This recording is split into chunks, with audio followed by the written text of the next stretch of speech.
Cette exposition s'intègre dans le cadre du projet global de mise en valeur et d'animation du Fort d'Elgrès. Donc ça fait suite aux premières inaugurations qui ont eu lieu en 2012 concernant donc, les aménagements. Il y a eu l'exposition Louis d'Elgrès et la guerre de Guadeloupe, ainsi que l'aménagement de l'accueil-billetterie et aussi du réaménagement de l'ensemble des bureaux, des toilettes et des accès. Donc nous rentrons dans une deuxième phase actuellement, donc, qui était prévue dans le cadre de la valorisation de cette grande poudrière.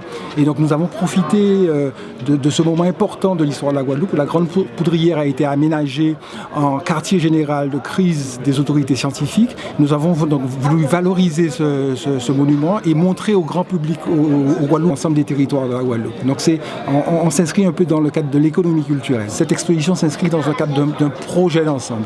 Donc nous l'avons voulu, nous l'avons pensé, et puis ça fait écho aux grandes poudrières, soufrières, donc ça touche aussi à l'aspect explosion. Donc tout ça fait sens par rapport au lieu. C'est une exposition pour tout public qui permettra d'accueillir les visiteurs, permettre de découvrir les événements de 1976 qui ont été retracés principalement dans le QG de l'Observatoire, c'est-à-dire la Grande Poudrière. On a aménagé à l'époque, la Grande Poudrière a été aménagée afin d'accueillir les scientifiques.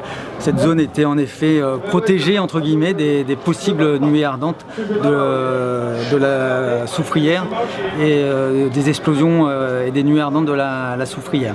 Donc on retrouve un peu l'organisation qu'il y avait à l'époque avec du matériel, des interviews, des gens qui ont travaillé à l'époque. On retrouve des journaux télévisés pour retracer un peu l'ensemble des événements.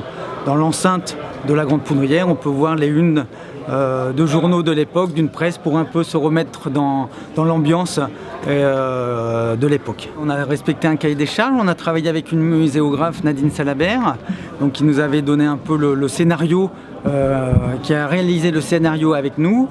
On a travaillé aussi avec François Piquet, le graphiste, qui a permis de rechercher et de mettre en valeur, on va dire, toute l'iconographie qu'on a retrouvée aux archives départementales de la Guadeloupe. On a travaillé aussi avec l'Institut volcanologique et sismique de Guadeloupe, afin d'avoir tous les éléments et du prêt de matériel de l'époque qu'on retrouve exposé au niveau de la Grande Poudrière. Dans le schéma, nous on a voulu faire quelque chose de le plus explicite, le plus accessible pour l'ensemble des personnes et des visiteurs. On ne pense pas avoir. Nous, le principe, c'était de indiquer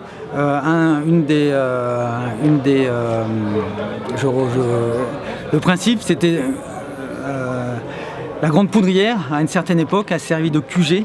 Et donc c'était cette époque-là qu'on avait voulu retracer au niveau de cette exposition. La volonté de l'ensemble de la maîtrise d'œuvre et de la réalisation de cette exposition, c'était pour montrer même à tous les publics ce qui s'est passé à l'époque, comment ça a pu être retraduit dans la presse, le travail aussi des scientifiques qui a été réalisé, le principe de fonctionnement d'un QG en période de crise et tous les types de fonctionnement. On a aussi de nombreux journaux télévisés qui sont accessibles.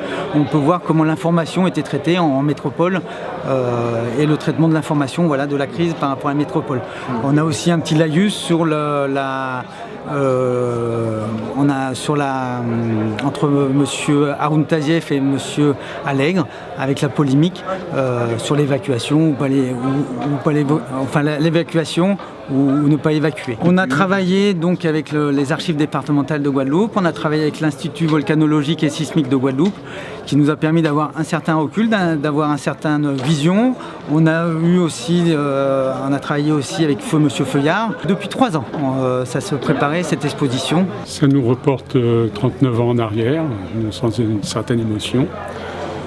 Effectivement, c'est une très belle exposition qui fait revivre cette époque, et cette époque qui a été difficile, mais qui était aussi une époque où on a bien travaillé ensemble. Il y avait une bonne équipe, à la fois pour la restauration, l'équipement de cette poudrière. Une chose m'a frappé, c'était quand même la difficulté de faire ces travaux à l'intérieur de la poudrière, dans cet espace confiné.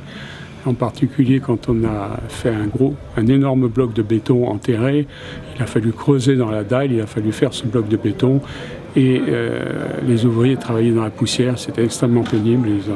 Ils ont eu beaucoup de courage pour faire cet aménagement. C'est présenté de façon extrêmement vivante, et je crois que ça vaut vraiment le coup de visiter cette exposition qui est très vivante et qui retrouver vraiment cette époque, les aménagements anciens et l'ambiance qui régnait dans cette ancienne poudrière. C'est quand même une période importante de l'histoire de la Guadeloupe, à la fois au niveau de cette évacuation, qui a été quand même une époque assez difficile et assez douloureuse, et puis au niveau du volcan, de son étude, c'est quand même très intéressant. C'est effectivement quelque chose à visiter.